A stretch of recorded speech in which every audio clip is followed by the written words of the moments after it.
Tunjukkan aku jalan lurusmu untuk menggapai surgamu. Terangiku dalam setiap langkah hidupku, karena ku tahu hanya Kau Tuhanku.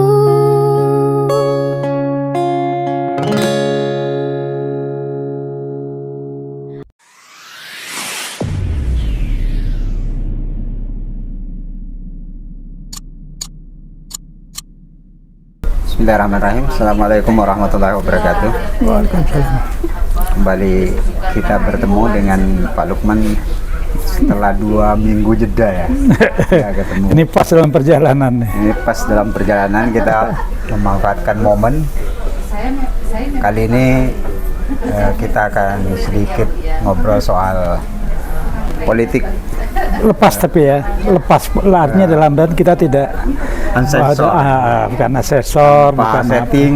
Dan ini hanya perasaan kita. Gitu. Ya. Jadi Pak Lukman ini memimpin Kota Metro selama 2 periode sebagai wali kota, artinya 10 tahun dan 5 tahun pernah menjadi wakil wali kota. Sebelumnya juga pernah di wakil wali kotip ya. Sekretaris Kota Administratif. Sekretaris kotip, pernah jadi juga camat. Ya 3 tahun jadi camat.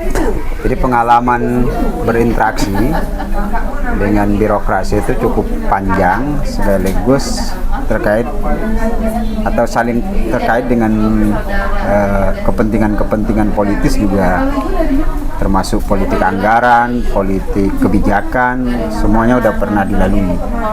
Nah, hari ini kita akan menimba sedikit pengalaman perjalanan masa lalu, perjalanan demokrasi di masa lalu, dan kita bandingkan dengan kondisi demokrasi hari ini.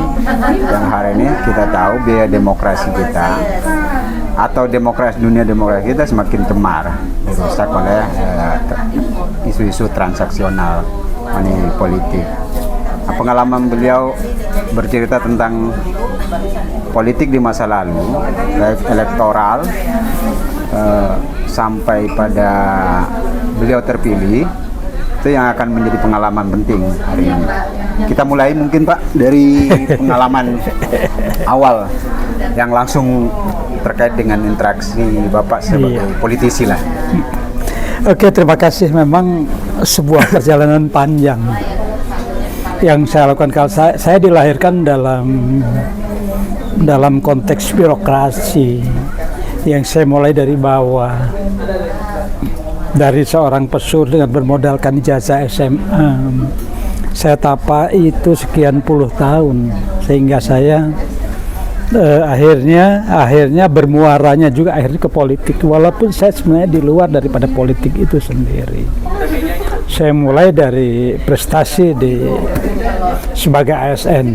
Kalau zaman dulu tuh PNS semuanya, pegawai negeri sipil. Itu kita mulai dari situ. Dimulai dari tingkatan yang paling bawah pula.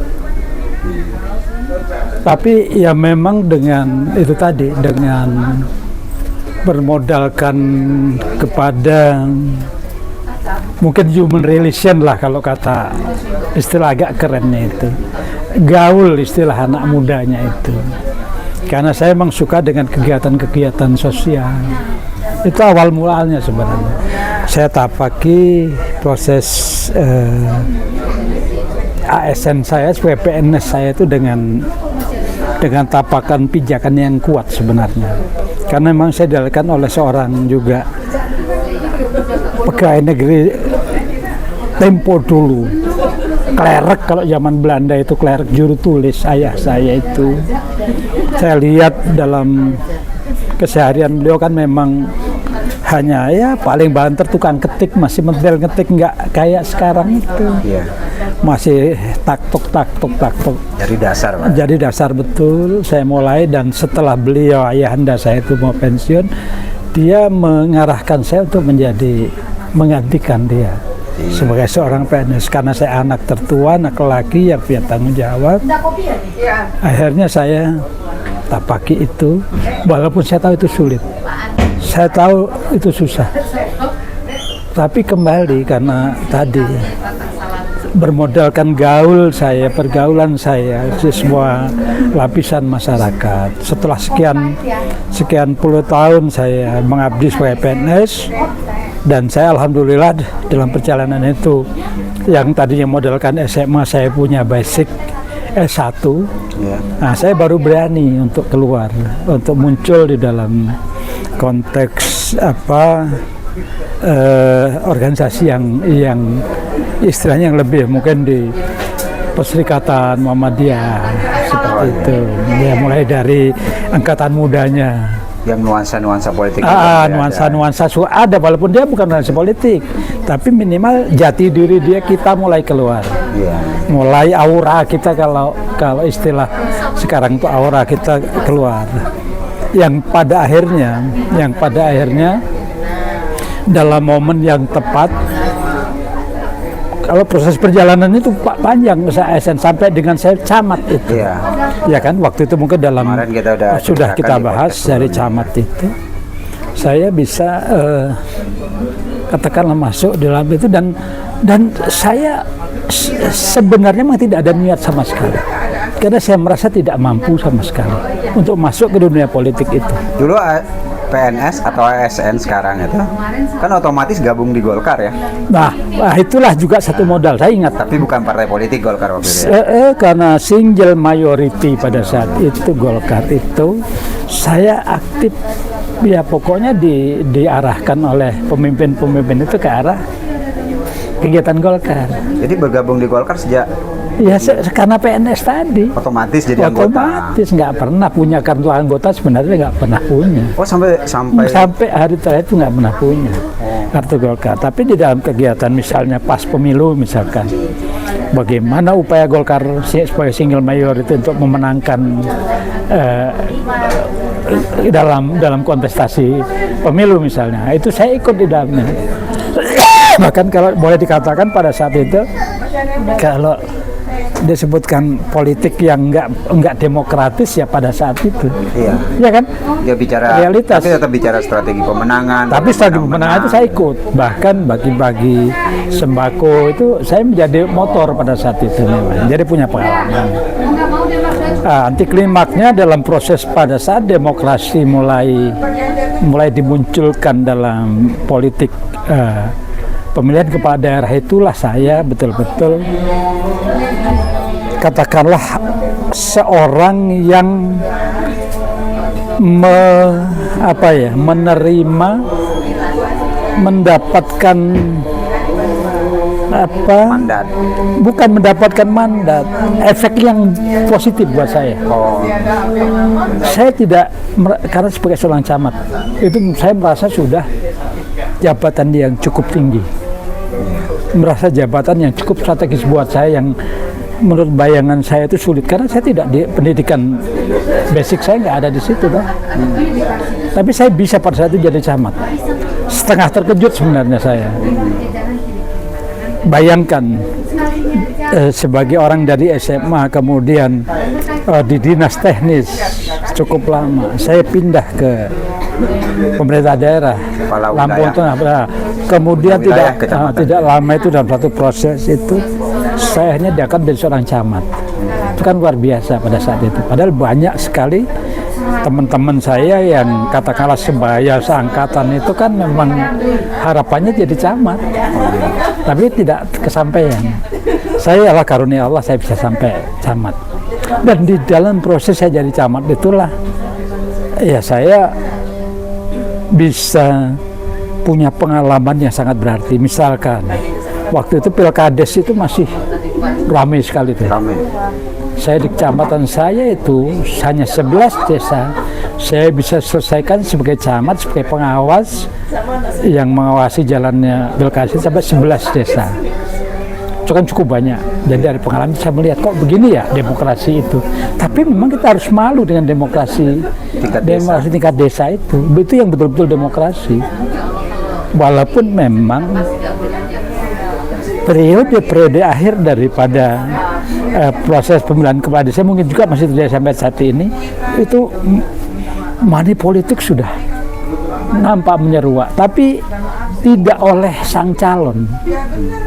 Dia ada bandar-bandar yang bermain di situ. Iya, lebih banyak orang yang orang berjudi. Nah, itu masalahnya di situ. Tapi kalau dari sisi demokrasi, saya pikir hasilnya lebih bagus itu. Kalau kepala desa zaman dulu itu lebih bagus. Jadi dulu orang bertaruh. Kalau sekarang ini kepala desa banyak dikooptasi oleh orang partai politik juga.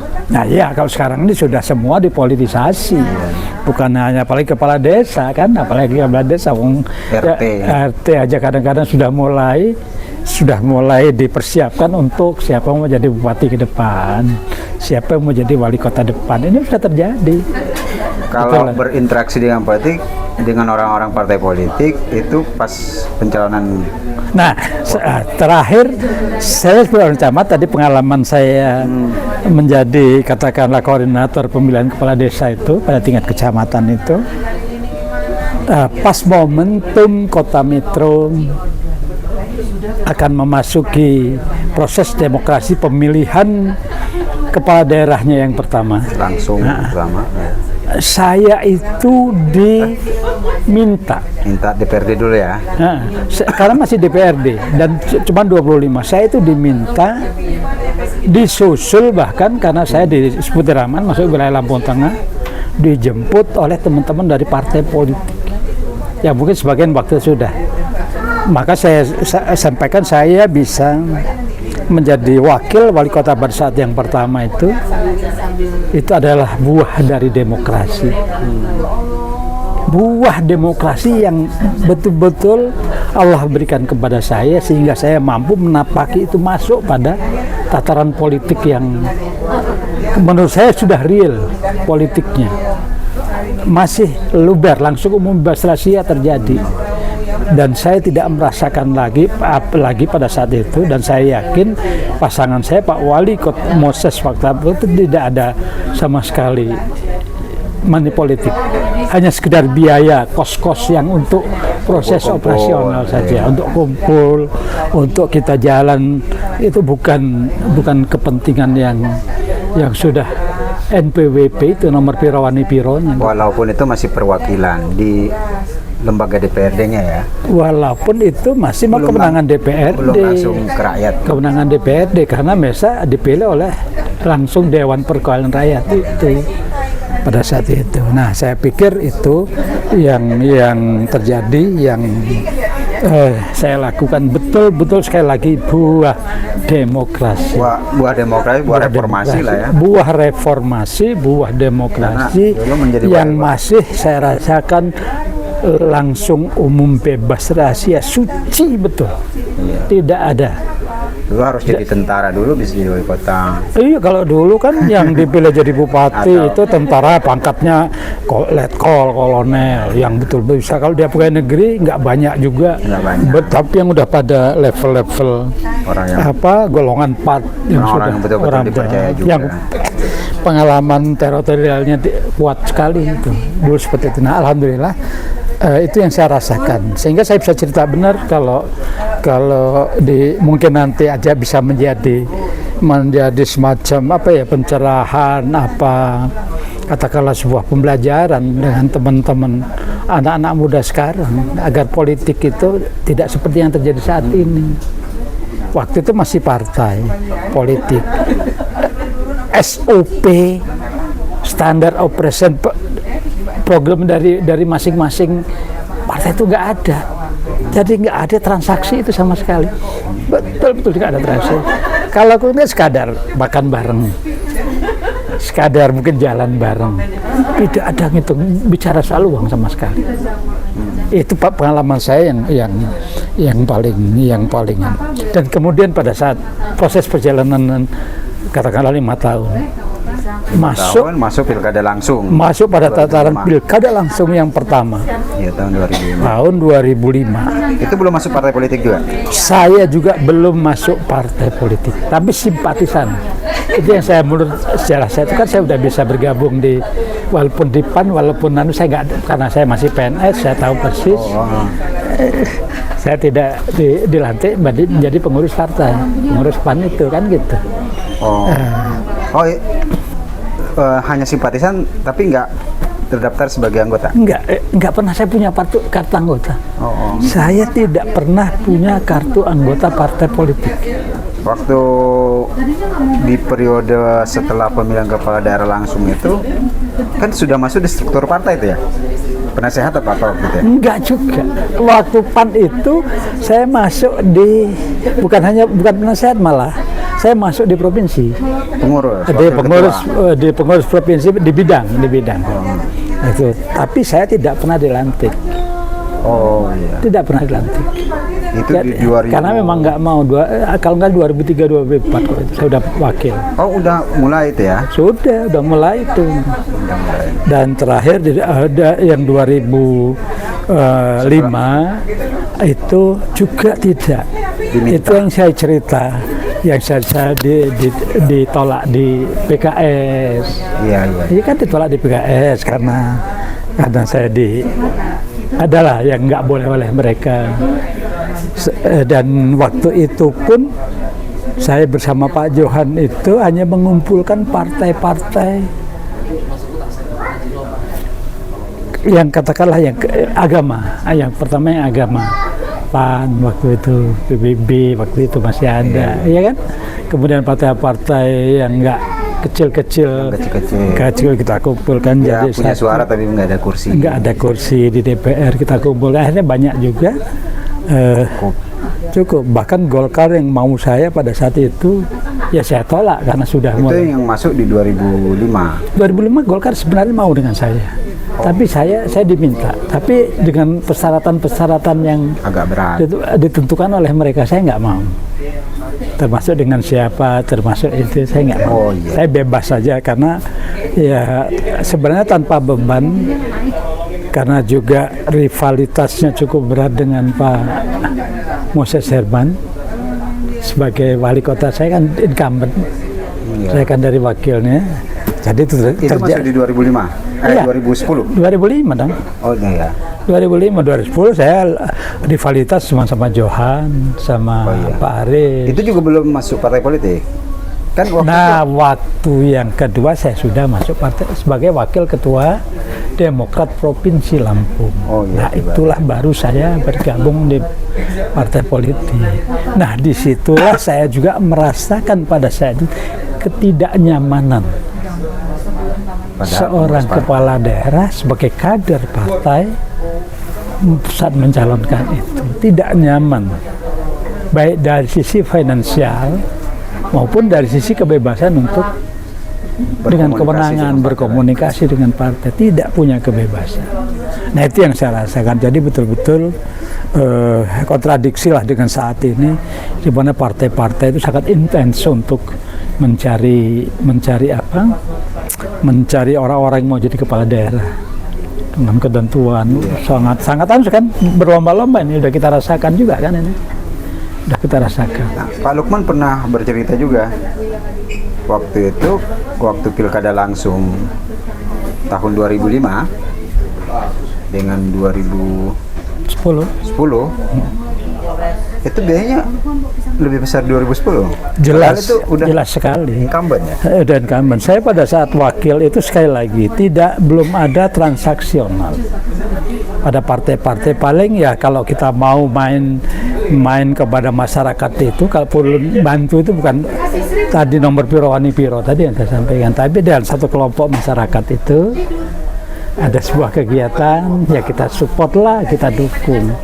Jadi 2010 itu kerasa banget. Kalau 2010 sudah kerasa banget. Dari mulai nyiapin dana untuk saksi, untuk partai politik, untuk setoran partai politiknya sendiri yang harus ke pusat, yang harus ke provinsi, ya maharnya ke pusat, mahar ke provinsi. Itu beda dengan kos yang kita pakai di lapangan. Ya lain, bahkan macam-macam mereka memang. Alibi mereka yang mereka sampaikan ke kita nanti biaya kampanye untuk bendera, untuk segala macam. Ternyata ya nonsen, nol. Tetap kita. Semua operasional masih tetap kita. Masih tetap kita. Itu yang akhirnya rasakan, itu yang betul-betul berat di 2010. Jadi untuk saksi kita yang tanggung, Saksi partai kita yang politik tanggung, minta, partai politik kita ya minta, bahkan rakyat juga. rakyat Udah juga mulai. sudah konsumtif, sudah mau sama kita sekali. Udah ya mau misalnya 100.000 per orang, 50.000 per orang, itu udah terjadi per kepala itu. Makanya NPWP Oh, masih 50 waktu itu. masih 50-100 lah, Sebelumnya nggak sama sekali. sama sekali. Nggak pernah saya merasa membagikan ini. Kerasa nggak pergeseran perilaku pemilih itu, Pak? Kenapa bisa Ya tiba-tiba? sebenarnya kalau saya sangat terasa. Sebenarnya mulainya money politik yang demikian berat itu sebenarnya bukan pada saat pemilihan kepala daerah. Awal-awalnya kalau saya lihat adalah Kan 2009 itu 2004 Legislatif. itu pemilu legislatif. Ya. Bapak ikut kompetisi jadi wali kota 2005, tapi masih Ya, bersih masih tuh. bersih. Masih clear. Karena DPR 2009 legislatif. 2010 pemilihan periode kedua Ya. Bapak ya sebagai incumbent. Pergeserannya dimulai dari 2009. 2009 sangat terasa. Mungkin pada saat sudah ada di 2004 legislatifnya. itu legislatif sudah mulai terasa kalau saya lihat. Udah mulai dinamika NPWP itu udah mulai terasa per kepala, karena orang udah mulai berebut DPR, udah ngerasain enak sih jadi anggota DPR mungkin ya. Oh. Udah mulai terasa enak. Kemudian itu menular pada kepala daerah. Kepala daerah sudah mulai ramai di mana-mana. Tapi metro pada saat itu yang saya rasakan belum. 2004-2005 itu tidak. Saya nggak punya dana dalam untuk proses itu. Tapi hanya sebenarnya setelah selesai itu ternyata saya punya tanggungan. Tapi selesai. Gitu. Ya, artinya pengalaman itu bukan rakyat yang memulai meminta ya. Dewan yang Dewan membagi. calon yang membagi. Karena ketatnya kompetisi mereka itu di lapangan, Ada sebagian yang akhirnya, punya gagasan untuk meyakinkan rakyat juga mungkin ya. gagasan nggak punyanya sekedar bagi-bagi uang. Ya, yang paling besar lah yang diterima, bahkan orang masyarakat dia tahu juga sih manfaatnya itu bisa tumpuk-tumpuk saja. Iya, iya. Bisa di siapa yang besar, siapa yang diambil, bisa juga begitu. Tadi betul terasa itu 2004, belum terasa. Maka kalau saya analogikan itu pada saat 2004 itu katakan yang tahun 2000 nol saya bahkan minus. 2000. Nah, minus nggak punya. Pada saat 2004 itu kita harus punya dalam bentuk, kalau kita sebut dalam bentuk satuan itu satu misalnya. Ya, karena dia harus keliling. Harus keliling, sosialisasi. harus udah ada mulai sedikit ada. Tapi pada saat di 2009 untuk 2010 itu udah 15 sampai 20 kali lipat daripada ini. Itu prosesnya. Jadi tinggi sekali tuh lonjakan begini. Tapi sebabnya tentunya bukan Calon. Penyebabnya calon ya. Penyebabnya bukan calon kalau menurut saya. Tapi akhirnya dimanfaatkan oleh para calon yang punya uang. Oh, Gitu loh. Penyebabnya adalah legislatif duluan. iya calon legislatif maksudnya. Ya, kalau calon legislatif betul. Bukan calon kepala daerahnya, bukan. Calon legislatifnya. Kan terjadi lagi pergeseran sekarang ini, kita nggak punya keinginan mau, ya susah rakyat nunggu itu. Rakyat udah sekarang minta. Nah itu dia. Maka sekarang sebenarnya kalau saya ingin mengajak sih kepada teman-teman, apalagi ini sudah tahun politik kan ya. Iya. Ya, tolonglah berpikir bagaimana kita bisa mencapai, apalagi dalam kapasitas sebagai seorang yang mewakili masyarakat, yang mewakili rakyat, dia mampu untuk menjelaskan lah, iya kepada masyarakat, kepada konstituennya tentang tugas-tugasnya. Maka kalau kita nggak satu tutupi, mungkin Adinda Rahmat sebagai yang akan mencalonkan dari salah satu partai dan saya pun akan begitu. Ya kita berusaha sih, kita harus berusaha untuk memberikan penjelasan. Kalau toh masih perlu dana, oke. Tapi ya bukan segala-galanya untuk tolong pemikiran, wawasan, kemudian nawa itu yang utama itu. Ya, kita udah menjelaskan ke masyarakat. Bayangin untuk jadi wali kota, dia harus menyediakan dana 30 miliar. Logikanya orang dengan sistem dagang seperti itu, dagang suara ya, jual beli transaksional politik suara kayak gini, kan orang pasti calonnya berpikir nggak mau rugi akhirnya kan. Nah itu. Ya akhirnya imbasnya kan kebijakan nggak berpihak ke mereka. Ya kalau kita sebenarnya kalau mau jujur dan mau melihat keadaan yang jelas, yang nyata itu kan kelihatan tampaknya. Kelihatan. Saya tidak terlalu 10 tahun seperti sampaikan, 10 tahun saya menjadi wali kota, punya kewenangan dan punya harus kebijakan yang harus saya lakukan. Saya tidak berpikir tentang, karena itu tadi saya alhamdulillah buah daripada reformasi, buah daripada demokrasi yang memang masih, kalau saya presentasikan itu mungkin kalau nggak mau dibilang 180% lah maksimal. Saya tidak berharap seperti itu. Jadi apa yang saya lakukan betul-betul adalah sebuah pemikiran kehendak bagaimana mewujudkan visi dan misi saya pada saat menjadi wali kota. Dan saya pikir saya berharap pada dewan itu ya sudah punya gagasan, sudah punya visi untuk apa yang akan diperbuat, apa dilakukan setelah dia nanti menjadi seorang anggota dewan. Iya. Harus sudah punya seperti itu dulu. Tapi hampir rakyat ini ya nggak peduli, mau rusak kotanya, mau kerasa imbasnya gitu, ya tetap aja nunggu. Ya memang itulah. Makanya dalam kondisi ke depan ini saya sebagai orang yang sudah tua, katakanlah punya beberapa pengalaman politik, ingin mencoba lah. Saya ingin mencoba dan mengajak kepada teman-teman. Memang rasanya ideal seorang kepala daerah, seorang anggota legislatif adalah orang-orang yang punya track record, satu, punya basic dan track record. Ya, yang ngerti tentang kepentingan daripada masyarakat, yang punya visi, yang punya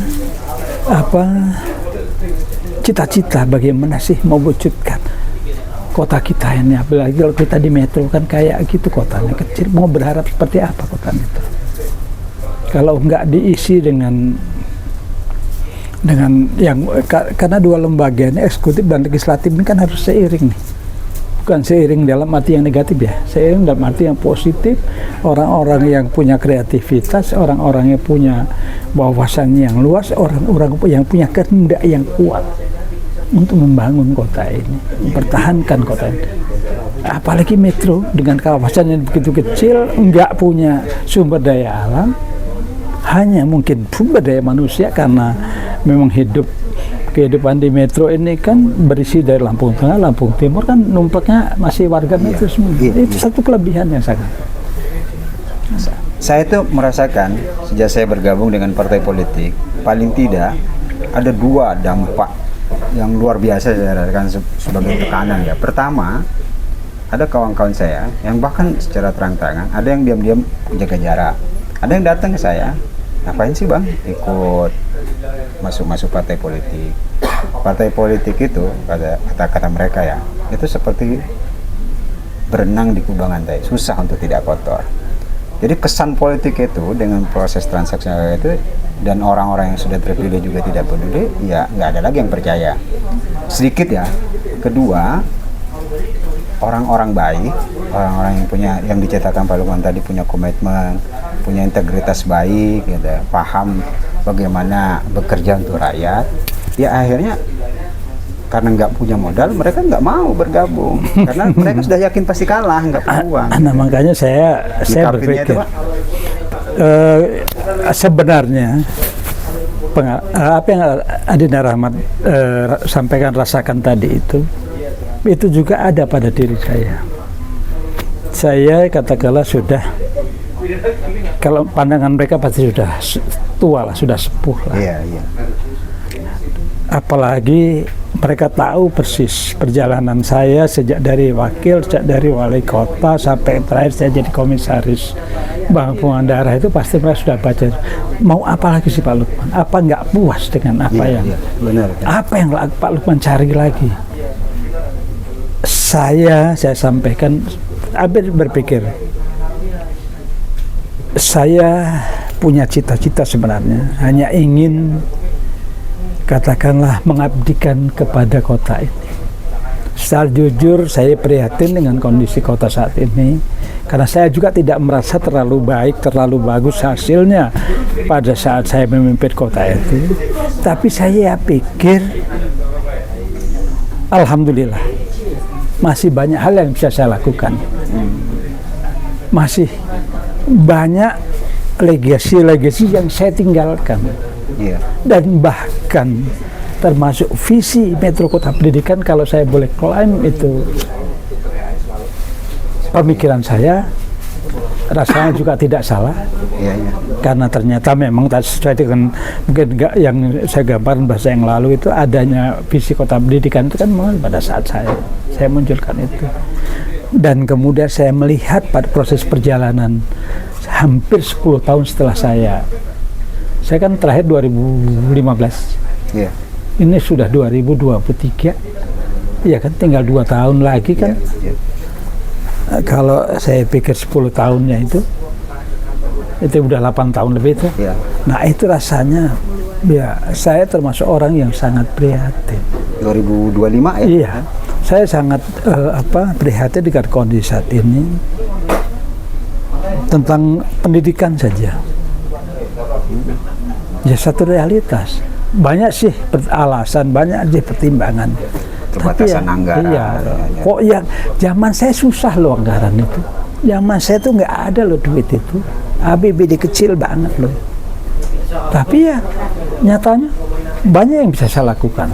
Ada SMA bertambah, ada SMA olahraga, ada SMK sekian, ya, ada sampai klinik auto center juga yang nggak ada di mana-mana bisa ada.